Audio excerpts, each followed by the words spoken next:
நிகழ்ச்சியை ஏற்பாடு செய்திருக்கிற சான்றோர் குல கிராமணியர் மக்கள் முன்னேற்ற கழகத்தினுடைய தலைவர், அன்பு சகோதரர், வணக்கத்துக்கும் போற்றுதலுக்குரிய அண்ணன் KVS அவர்களே, இந்த நிகழ்ச்சிக்கு சிறப்பு விருந்தினர்களாக வந்து கலந்து கொண்ட தமிழ்நாடு பனை தொழிலாளர் நல வாரியத்தினுடைய தலைவர், என் வணக்கத்துக்கும் போற்றுதலுக்குரிய ஐயா எர்ணாவூரார் அவர்களே, பல பள்ளிகளில் மாணவர்களிடையே பேசக்கூடிய வாய்ப்பை பெற்றிருந்தாலும், ஏன் தொலைக்காட்சி விவாத நிகழ்ச்சிகளில் கூட கலந்து கொண்ட வாய்ப்பை பெற்றிருந்தாலும், ஒரு குடும்ப விழாவில் கலந்து கொள்வதில் அலாதியான இன்பமும் பெரும் மகிழ்ச்சியும் அடைகிறேன்.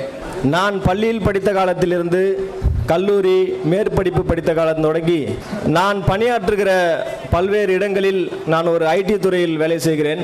பல்வேறு சந்தர்ப்பங்களில் என்னோடு நெருங்கி பழகக்கூடிய நண்பர்களிடத்தில் கொஞ்சம் நெருக்கமாக கேட்கும்போது, நீங்கள் என்ன சமூகம் என்று என்னை சிலர் கேட்பதுண்டு.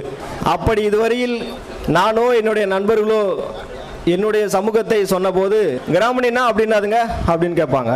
இதுவரையில் ஒரு 2 பேர் தான், ஓ நீங்கள் கிராமணியா அப்படின்னு கேட்டாங்க. அந்த 2 பேரும் கிராமணி. இதில் எனக்கு வருத்தமான விஷயம் என்னென்னா, எவ்வளவோ சாதிகள் இருக்குது, எல்லா சாதியினுடைய பெயரும் நமக்கு தெரிஞ்சிருக்கும்.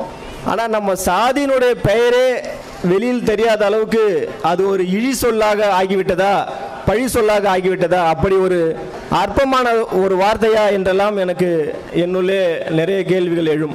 ஏன் எல்லா சாதிகளையும் எல்லாருக்கும் தெரிகிறது, கிராமணி என்றால் மட்டும் யாருக்குமே தெரிவதில்லையே என்று பலமுறை நான் என்னையே கேள்வி கேட்டதுண்டு.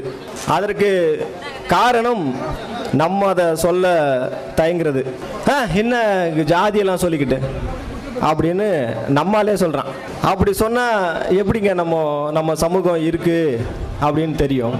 ஒரு சின்னதாக ஒரு விஷயம், ஒரு தீக்குச்சி, அந்த தீக்குச்சியை ஒரே ஒரு குச்சியை எடுத்து உடைச்சோம்னா ஈஸியாக உடைஞ்சிரும். அந்த மொத்த தீக்குச்சியும் எடுத்து உடைக்கணும்னா அது உடைய வாய்ப்பில்லை.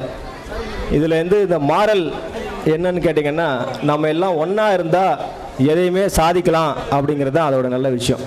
எனக்கு முன்னாலே பேசியவர்கள் எல்லாம் கிராமணியும் நாடாரும் நாணயத்தின் 2 பக்கங்கள் என்று சொன்னார்கள்.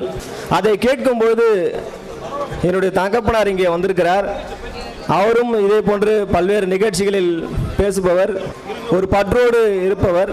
இந்த இயக்கத்தினுடைய தலைவர் அவர்கள் எழுச்சியுரை ஆற்றும் போது என்னுடைய தகப்பனார் உண்மையிலேயே பூரிப்படைந்திருப்பார் என்று நினைக்கிறேன். காரணம், எங்கள் குடும்பத்தில் நாங்கள் என்று எவ்வாறு எங்களுக்குள் பேசிக்கொள்வோமோ, எங்களுக்குள் அந்த இயக்கங்கள்